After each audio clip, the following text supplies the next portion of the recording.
Assalamualaikum warahmatullahi wabarakatuh. Salam merah menggoda dan salam satu media. Berjumpa lagi dengan saya di channelnya Herdi Santo. Dan sebelumnya saya berharap semoga kabar rekan-rekan semua, kabar subscriberku semua selalu sehat walafiat dan selalu lancar rezekinya. Amin ya Allah ya robbal alamin. Rekan-rekan semua sudah tidak asing lagi ya yang namanya cacing sutra atau pakan alami untuk semua bibit ikan, baik ikan hias maupun ikan konsumsi. Pastinya tahu ya bahwa habitat cacing sutra ini ada di lumpur. Tapi ternyata tidak semuanya cacing sutra habitatnya itu di lumpur, dan kita harus punya teknik untuk memindahkan habitat tersebut ke tanpa lumpur, yaitu lumpur tersebut diganti dengan ampas tahu yang sudah difermentasi. Di video berikut ini saya akan jelaskan mengenai manfaat atau keunggulan ampas tahu yang sudah difermentasi berikut sayuran bekas. Oke, saya akan coba untuk menjelaskan dimulai dari ampas tahu yang sudah difermentasi. Apa sih kegunaannya? Yang pertama, kegunaan fermentasi ampas tahu ini yaitu sebagai sumber makanan dan juga sebagai habitat atau tempat tinggal cacing sutra. Oleh karena itu, kita mesti perhatikan ampas tahu yang ada di setiap wadah atau di setiap nampan.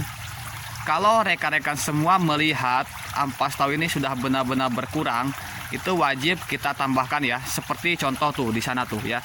Di sisi itu, di sisi nampan itu ampas tahunya sudah hampir habis dan kita harus isi dengan ampas tahu kembali. Saya akan memberikan contohnya. Oke, ini contoh ya ampas tahu yang sudah saya fermentasi. Nah, oke, sebelum rekan-rekan semua mengaplikasikan ampas tahu ini, alangkah baiknya rekan-rekan semua harus menganginkan sekitar 1 jam sebelum aplikasi. Caranya, rekan-rekan semua boleh kita langsung seperti ini atau kita rendam dengan air seperti ini ya. Nah, kalian boleh pilih salah satu atau bisa juga dua-duanya, kalian semua pilih boleh, itu sama aja ya. Yang penting sebelum aplikasi kita anginkan 1 jam ya. Oke, saya akan memberikan contohnya nih. Ini kan ada itu tuh, ada ampas tahu yang sudah berkurang. Kita kasih sedikit saja, yang berkurangnya saja ya. Nah, seperti ini nih.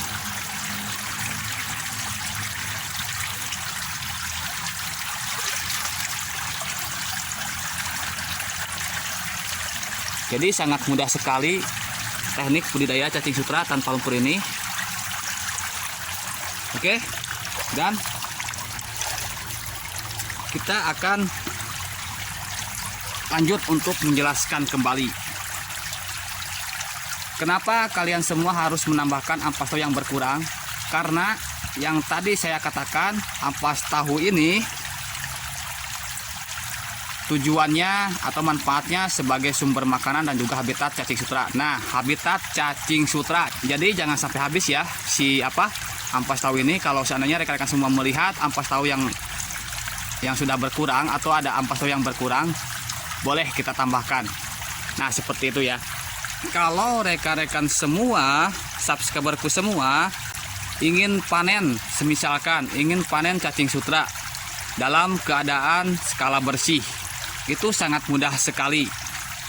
Rekan-rekan semua atau subscriberku semua, bisa kita mengambil cacing sutra secara langsung, dengan catatan kalau ingin bersih itu kita tunggu dulu ampas tahunya harus habis ya, harus habis atau tersisa sedikit lah. Yang penting si cacing sutra ini dalam keadaan bersih tanpa ampas tahu. Saya akan berikan contohnya nih ya. Kalau seandainya rekan-rekan semua ingin panen dalam keadaan skala bersih, kita bisa ambil, nah apa ya, nah kita bisa ambil seperti contoh ini nih. Ini ampas tahunya memang sudah mulai berkurang kembali ya. Nah, ini kan cacing sutranya bersih tuh, kita bisa ambil lah seperti ini. Nah, oh ya kan. Nah, ini cacing sutranya sudah bersih dan wajar saja kalau ada sisa ampas tahu sedikit nih. Ini sisa ampas tahunya dan ini cacing sutra. Oh, boleh kita nunggu ampas tahunya itu harus habis semua, nggak apa-apa, kita bisa dengan cara seperti itu. Dan kita bisa panen juga dengan cara seperti saya ini. Kita bisa melihat cacing sutra ini kalau sudah mengumpul atau membuat koloni dan sudah habis ampas tahunya, boleh kita panen. Itu mau skala bersih ya, seperti ini contoh. Ini sudah terbilang skala bersih walau ada sisa ampas tahu sedikit. Nah, wow, merahnya menggoda ya. Oke.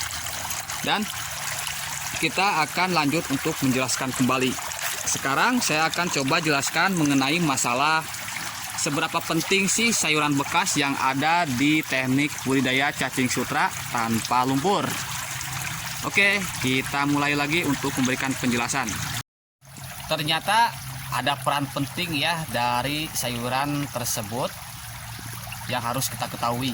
Yang pertama, manfaat dari sayuran bekas ini yaitu sebagai sumber makanan tambahan. Ya, sebagai sumber makanan tambahan. Dan juga yang perlu diketahui, bisa sebagai tempat habitat anaknya cacing sutra. Oke, saya akan coba untuk memperlihatkan anakan cacing sutra yang ada di sayuran bekas. Ini sayuran bekasnya masih segar dan saya kasih kemarin ya. Sudah terlihat anakan cacing sutra yang mendiami sayuran tersebut. Saya akan berikan contohnya nih. Nah, tuh ya. Ini merah-merah di dalam batang ini adalah anaknya cacing sutra. Saya juga akan memperlihatkan anaknya cacing sutra itu seperti apa sih. Nah, ini dia nih. Nah, ini anaknya cacing sutra. Oke. Dan bentuknya juga sangat kecil sekali. Ini pas dengan bukaan burayak ikan, terutama ikan cupang. Burayak ikan cupang ini sangat pas sekali kayaknya ya, sangat cocok sekali tuh. Ukurannya memang kecil sekali. Kita simpan dulu dan kita cari lagi. Nah, ini juga sama nih, anaknya cacing sutra. Tidak kebayang kalau tidak ada sayuran. Mungkin anak cacing sutra ini dia akan lebih banyak nempel di sisi nampan dan akhirnya terbawa arus seperti itu ya. Dan tujuannya juga ternyata sayuran ini sangat mantap sekali dan luar biasa, yaitu sebagai habitat anaknya cacing sutra dan sebagai tambahan makanan untuk cacing sutra. Oke, nah ini juga banyak nih, ini juga ada. Tuh. Lama-kelamaan ini sayuran akan habis dan akan membusuk. Dari proses pembusukan tersebut itu juga bisa sebagai makanan tambahan untuk cacing sutra. Oke, jadi itu ya fungsi dan juga manfaat dari fermentasi ampas tahu berikut sayuran bekas. Yang sudah saya tadi katakan bahwa sayuran bekas ini sebagai tambahan makanan. Jadi yang terpenting adalah fermentasi ampas tahu, itu yang paling penting. Kalau rekan-rekan semua punya sisa sayuran di rumah, bisa kita manfaatkan untuk makanan tambahan cacing sutra dan untuk melihat perkembangan cacing sutra juga dengan melihat anaknya cacing sutra seperti contoh ini nih. Nah, ini sudah mulai banyak tuh. Oke. Lumayan ya. Jadi tidak ada yang terbuang. Kalau rekan-rekan semua ada sisa sayur di dapur, boleh kita ambil, kita kasihkan ke cacing sutra. Yang paling penting adalah bagaimana sih cara kita membuat fermentasi ampas tahu.